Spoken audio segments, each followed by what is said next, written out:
and welcome to the second of our video series about Mont Vernon's town and town hall history. In the last video, I talked about the people who began settling here along what was then the frontier back in the 1740s. It would take another 20 years to gain enough population to warrant the creation of a town.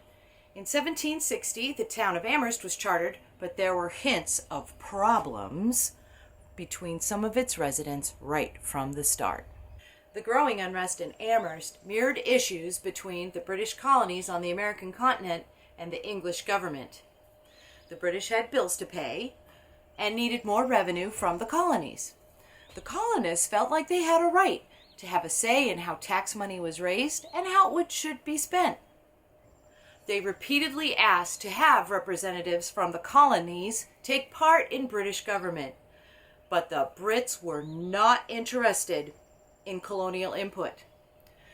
This taxation without representation rankled some continental citizens enough they began to boycott taxed items in protest.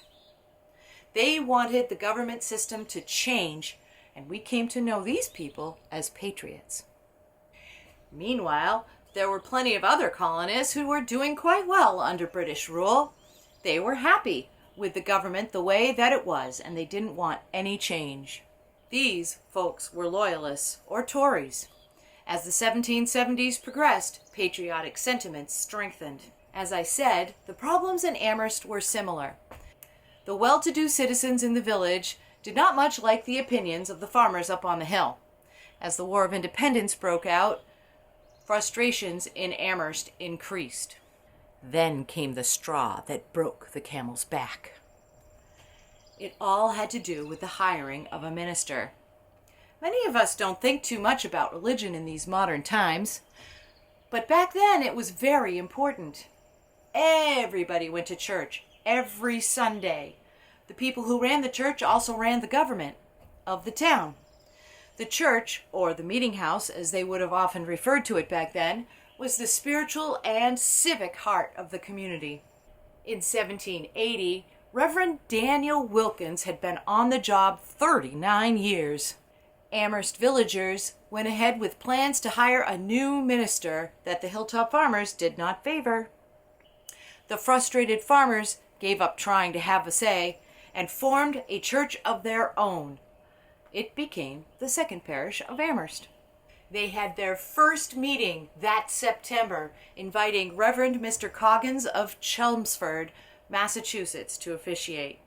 The newly formed congregation met in Major Cole's barn to hear the Reverend proclaim the importance of erecting a house of worship as soon as it was possible.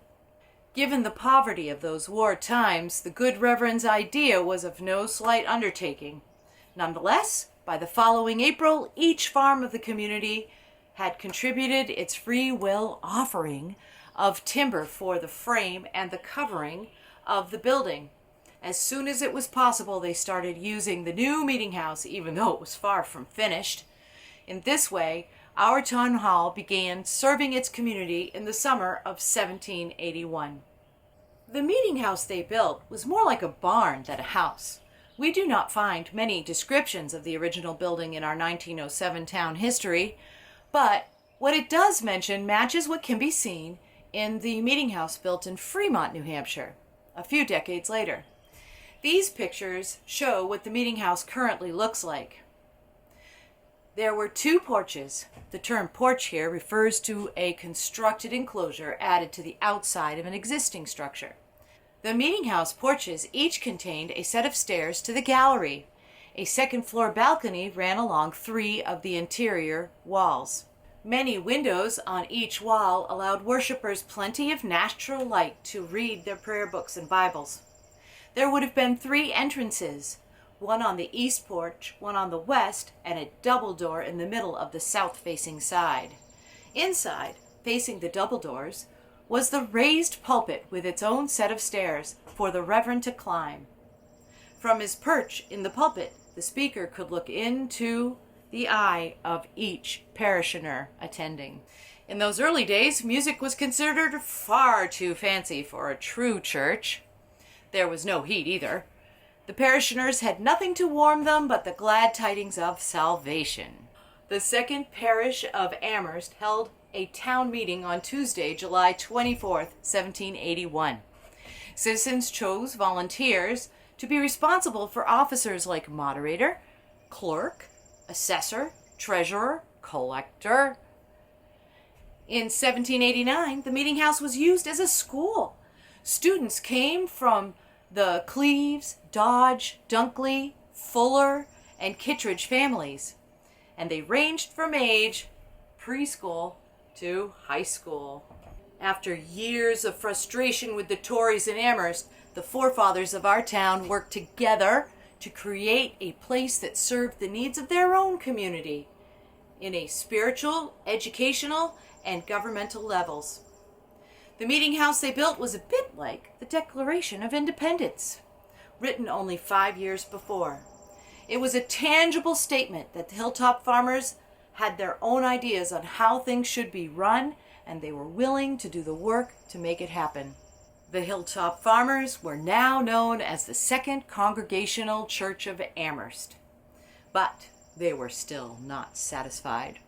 They began petitioning to become a town of their own.